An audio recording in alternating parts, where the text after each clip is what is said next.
you remember that Weird Al song, Amish Paradise? Weird Al? Weird Al Yankovic. That's long before my time. Okay. It's before her time, but it was kind of a cool song. Anyhow, sometimes we understandably get mistaken for being Amish. Has that happened to you? Oh yeah, that's actually kind of a trigger for me because when I was younger, maybe more mature, I would react pretty strongly to that. But we do share the same spiritual traditions and baptism. I'm glad you've come to peace with the Amish question. And I have as well, so. Yeah, but definitely the most striking thing about the Amish, aside from their dress and the reason they're so fascinating to people, is because they refuse to adopt most new technology. Yeah, and some of that fascination, I think, is perhaps condescension. You know, look at those uneducated, backward people. Isn't it foolish not to make use of modern conveniences? But I think some of it is actually admiring or maybe even envy, because a lot of folk I know are overwhelmed by the breakneck pace of modern life, caused in large part by modern conveniences, and then also by this glut of often very confusing information that's at our fingertips. And I can imagine many of them looking at the way the Amish live and thinking, you know, wouldn't it be great to live just simply like that, just be off the grid, like in olden times. And I know there's plenty of times I personally feel sick of technology, especially Twitter for some reason. Right, and I think that might be almost even more appealing as people just get sick and tired of working over Zoom and, in those formats where you're just confined to the online space. I think actually both reactions are too simplistic. People who thoughtlessly adopt new technologies because they're sold on this idea that any new inventions or improvement are going to make their lives better often don't ask themselves the question, what am I losing by doing this? But then on the other hand, rejecting technology because it doesn't fit in with some nostalgic vision of the past also seems wrong. I'm thinking here especially of my mom's sister, my Aunt Rhoda, who recently had a baby called Archer. He's adorable, but he was born with a significant heart defect. 100 years ago, he would have died, but after an operation repairing the hole in his heart, and think about it, an infant's heart is the size of a walnut, that's tiny. He's thriving at this point, and that's only possible through massive advances in medical technology. Right. Yeah, it's hard to argue with that. But back to the Amish. Amish suspicion of new technology is based, I think, on legitimate concerns that anything that changes the way they live might attack the fabric of their faith community and lead them astray.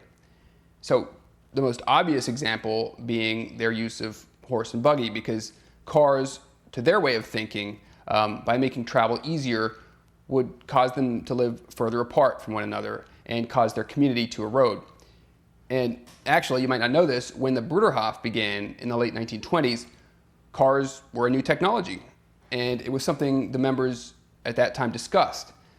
And use of cars was an issue of conscience for them because traffic deaths, which I guess really weren't a thing until that point, unless your horse stampeded, were suddenly killing thousands of people every year. And the folks on the Bruderhof at that time questioned whether the convenience of a car could be justified by this. Now, obviously, we use cars today, but since it's a technology we're used to, maybe we don't think about the trade-offs as much as we should do, both safety and environmental. So there's a great line in C.S. Lewis that speaks just to that, and it's from Surprised by Joy, where he says, "The truest and most horrible claim made for modern transport is that it annihilates space, because space is among the most wonderful gifts we have." That's something to think about. Anyway, back to the Amish communities.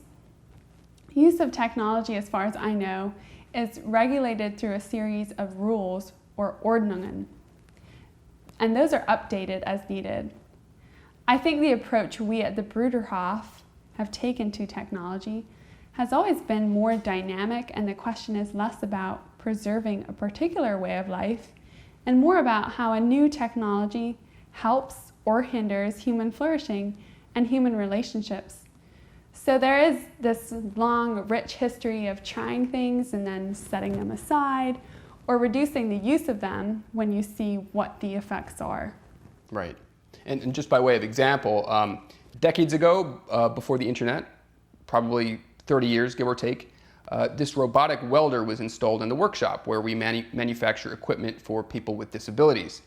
It was pretty cutting edge, or so we thought. Of course, I was just a kid, but they gave us a special demonstration. And the idea behind getting this piece of equipment was to eliminate or reduce a job that requires a long training. But then after using it for a year or two, it didn't work out as planned, and the guys running the business got rid of it and developed a rigorous in-house welding training program, which ended up giving young folks an opportunity to learn a valuable skill, and we still don't have a robotic welder to this day. That's a really great story that I wasn't aware of.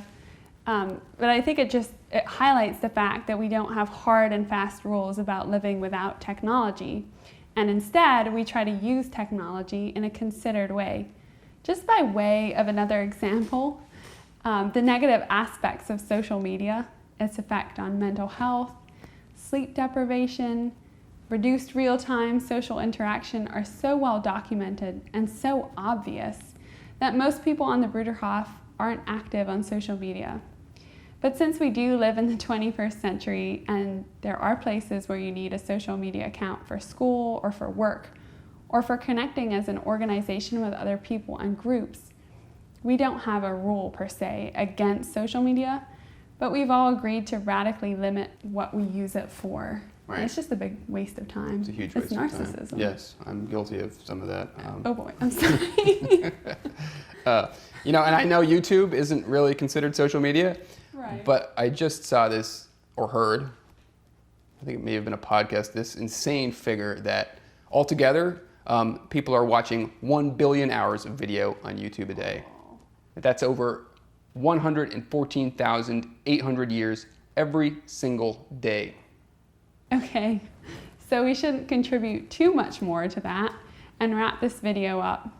I think the most important thing to remember is that technology, whether it's a labor-saving device or a smartphone, is never just a tool. If by that you mean it's a neutral thing. Right, because tools are never neutral. They change the way you interact with the world. And the change is mostly not completely positive or completely negative.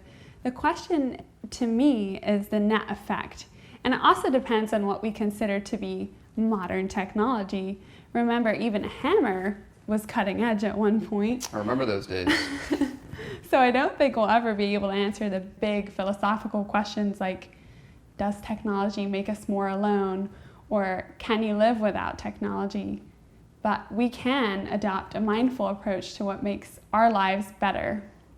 Another way to think about it is to keep in mind what it is that makes life good, which is person-to-person relationships, and then adopt or reject technology to the degree that it improves or impairs those relationships. And to the degree that it leaves you time to connect with the real world, with the rhythms of natural life, and, for example, raise a bunch of cows.